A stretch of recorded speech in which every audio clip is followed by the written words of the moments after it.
Welcome back, everybody. If you missed out on any of our highlights tonight, allow us to get you caught up with our FNL scoreboard. Now, among tonight's results we have for you, the Kofa-Yuma game proved to be a barn burner, but in the end, Yuma just had a little bit more grit and determination to get it done. Congratulations to Bo Seibel on his very first victory, let alone rivalry victory. We'll get more into that in a few moments. Yes, but congratulations to him.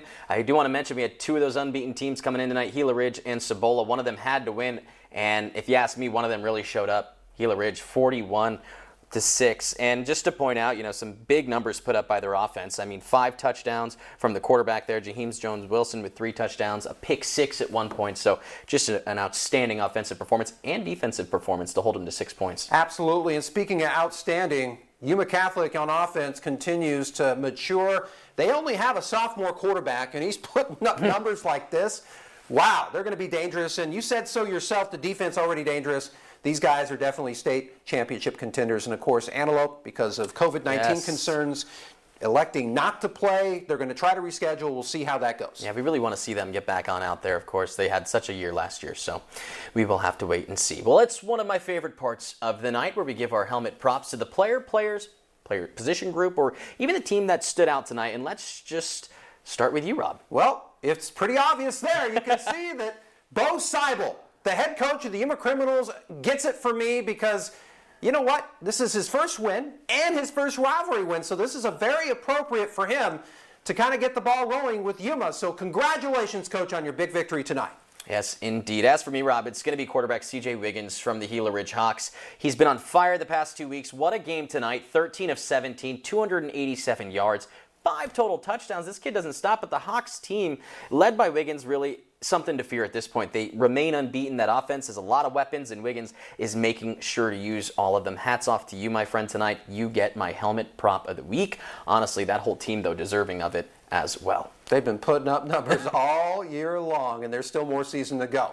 All right, well, here's our first look at week number 4 of FNL. If everything goes well, we'll have 4 contests on the docket, all headlined by our marquee matchup between Yuma Catholic and Cortez. So we invite you to join Brandon Mejia and myself for next week's episode. We look forward to seeing you then.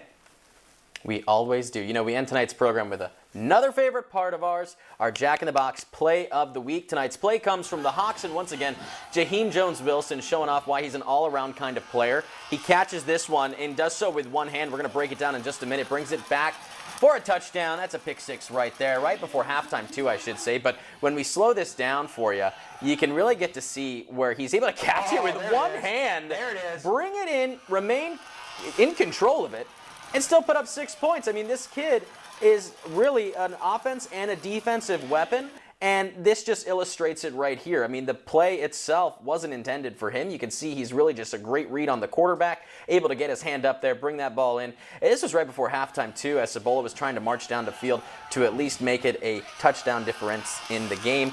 I honestly continue to watch this team develop, and this player alone, Rob, is just a weapon for this offensive team. And as we see here, this defensive team. He had this pick tonight, like I mentioned earlier. He had 2 touchdown receptions. It's just incredible to see. He's a special talent, and special talents come out on Friday nights, and he's going to continue to do it for the rest of the season. I'm excited to see what this kid's going to do for the next 3 weeks. And there was a lot of hype going into that game. Both of those teams were unbeaten. We didn't know which way it could have gone. And, the better half came out tonight, I guess. But like you said, we don't know what's in store for the future. Cibola could bounce back. We'll see what happens. They'll play again. They will play again, right? That's right, the very last week. So we'll make that our marquee matchup. Hey, something Just to look a heads up. Yeah. Something to look forward to. But I think that is week 3 in the books, my friend. It is. What a week it's been. It's been an exciting season, too. So we just don't want it to end. You want to hold on to it. Yes, we're going to embrace every single game. Thanks so much for joining us, folks. As always, I'm Brandon Mejia. I'm Rob Fram. Have a good one, folks.